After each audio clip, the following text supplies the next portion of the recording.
तो ज़्यादा प्रकाश नहीं दे सकता, लेकिन एक सूर्य होता है वो बहुत स्थान को प्रकाशित करने वाला होता है। तो कहाँ ये चीज और कहाँ पूर्णिमा की उजियारी रात और कहाँ अमावस्या की काली कलूटी रात। दोनों में बहुत अंतर। रात है, एक अमावस्या की रात है और एक पूर्णिमा की रात, दोनों में बहुत अंतर है। इसलिए हे भव्य प्राणियों, सारे पक्षपात छोड़ करके जैसे इनमें अंतर है, ऐसे ही जिनेंद्र भगवान के वचन में और अन्य लोगों के वचनों में ऐसा ही अंतर है।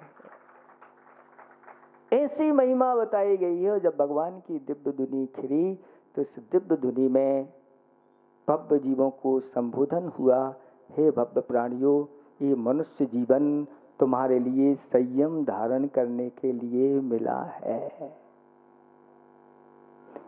ये बहुत दुर्लभ है और अगर इस जीवन में संयम धारण नहीं कर पाए तो देवों में संयम की गंध नहीं है, नरकों में तो है ही नहीं, त्रियंचों में भी रत्नत्रय रूप संयम वहां नहीं है। यथाजात मुद्रा वहां इस प्रकार की नहीं।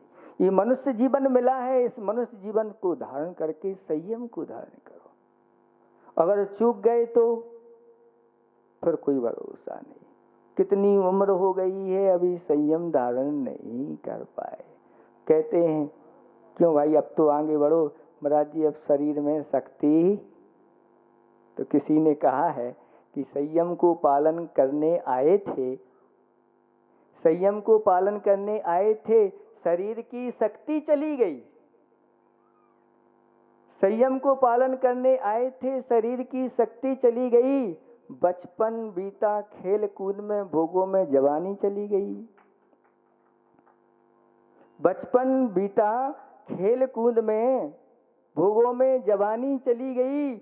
बुढ़ापे का पैगाम आया जब सिर पर, बुढ़ापे का पैगाम आया जब सिर पर, कानों की आवाज, आंखों की रोशनी चली गई। अब क्या होगा? अब कुछ नहीं होगा। इसलिए आचार्य भगवंत कहते जब तक शरीर अच्छी तरह से काम कर रहा है, संयम को धारण कर लेना चाहिए।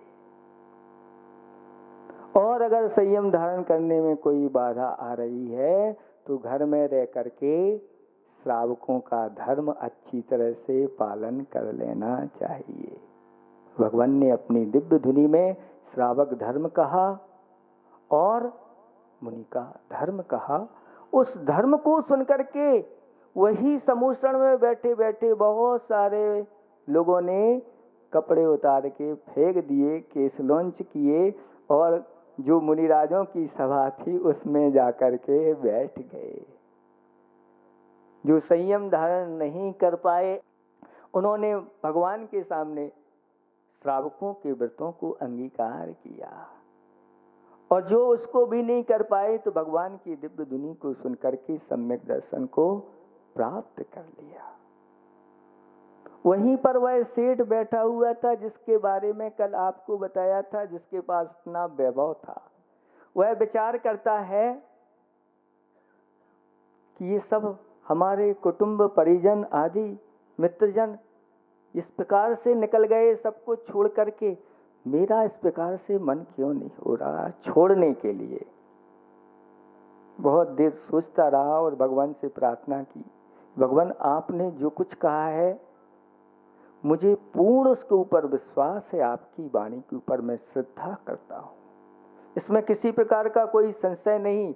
आज से आप ही मेरे यथार्थ देव हैं, वही निर्ग्रंथ मुद्रा को धारण करने वाले गुरु हैं, और आपकी वाणी ही हमारे लिए अब सच्चे शास्त्र हैं। आज तक मुझे ये नहीं मिले थे, आज मिल गए हैं। लेकिन अब मेरे अंदर इस प्रकार से दिगंबर मुद्रा धारण करने के भाव नहीं हो रहे हैं, लेकिन मैं इतना तो कर सकता हूँ कि श्रावक के व्रत धारण करना चाहता हूँ। लेकिन श्रावक के व्रत धारण करते समय उसके थोड़े मन में कुछ थे। उसने क्रम से सबसे पहले अहिंसाणु व्रत को धारण किया, हे भगवान, आपके सामने मैं जीवन पर्यंत के लिए मन वचन काय कृत कारत मनोदमा से अहिंसाणुव्रत को धारण करता हूँ। कभी भी मैं त्रिस जीव को संकल्प पूर्वक नहीं मारूंगा। दूसरा, सत्याणुव्रत धारण कर लिया। जीवन में मैं स्थूल झूठ को त्याग करता हूँ और ऐसा सत्य भी नहीं बोलूंगा कि जिसके माध्यम से किसी के ऊपर आपत्ति आ जाए। दूसरा सत्याणुव्रत ले लिया। तीसरा, आचौर्याणुव्रत भी ग्रहण कर लिया। किसी की गिरी हुई, पड़ी हुई, भूली हुई चीज को मैं ग्रहण नहीं करूंगा। चौथा, ब्रह्मचर्याणुव्रत भी धारण कर लिया। उसके साथ में पत्नी थी, उसने भी अपना इस प्रकार से उसने भी भाव बना लिए।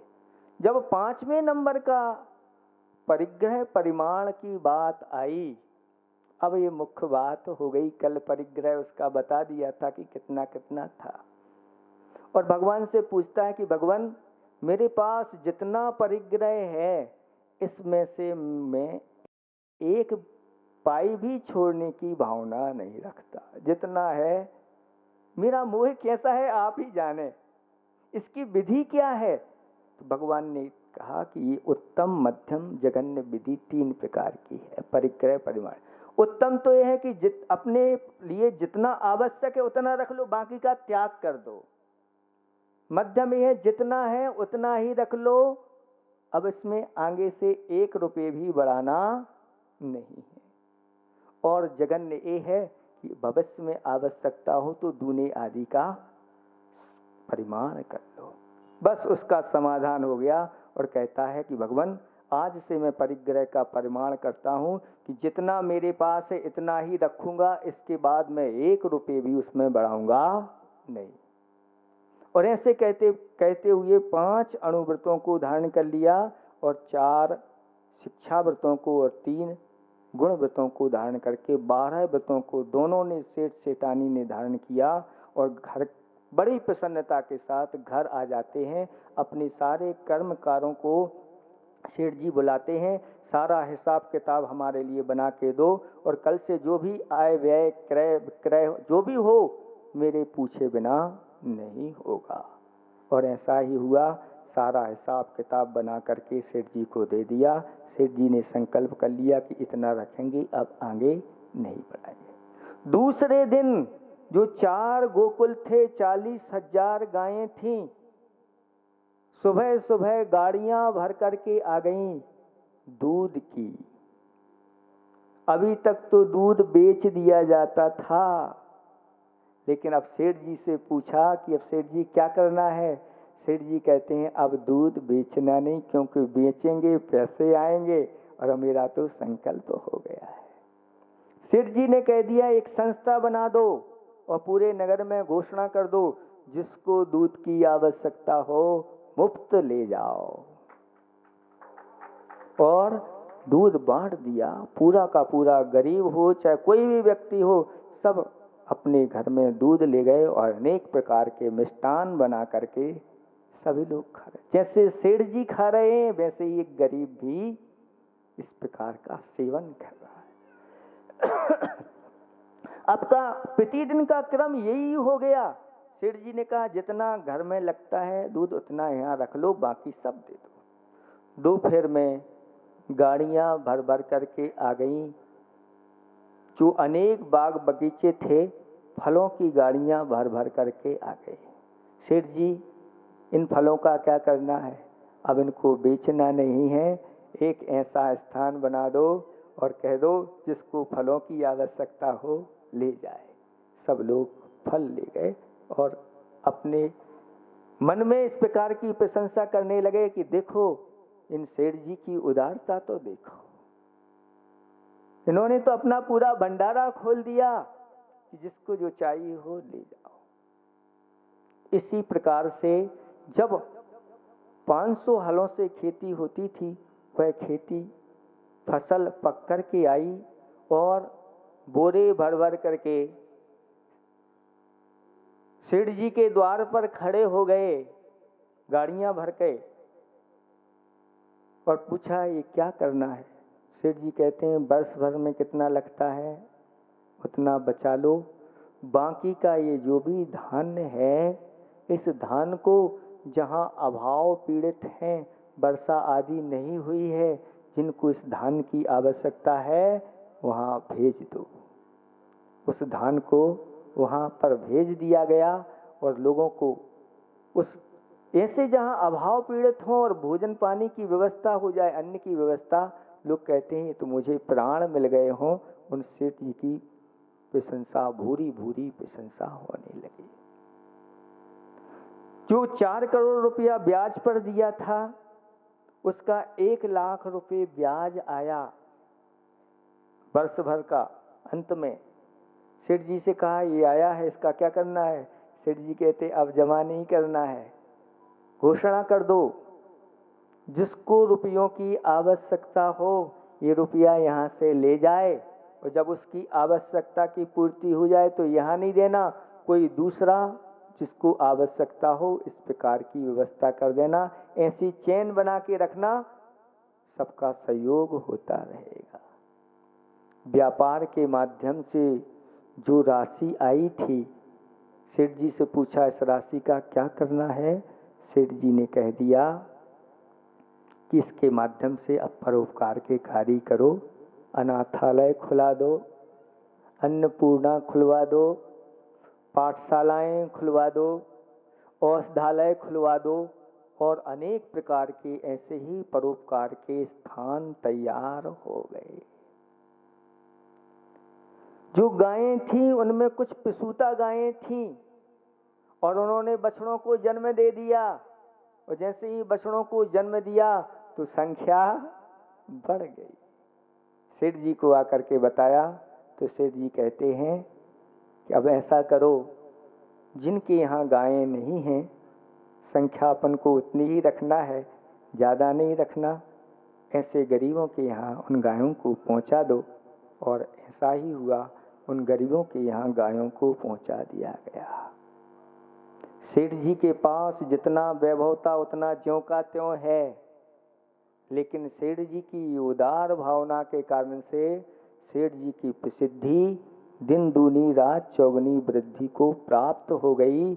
और चारों तरफ ये चर्चा है कि भगवान महावीर स्वामी के समूह शरण में सेठ जी ने परिग्रह परिमाण व्रत किया है, उसके माध्यम से पूरा का पूरा नगर आनंदमय हो गया है। सभी लोग आनंद की अनुभूति कर रहे हैं और धर्म की बहुत बड़ी प्रभावना हो गई है।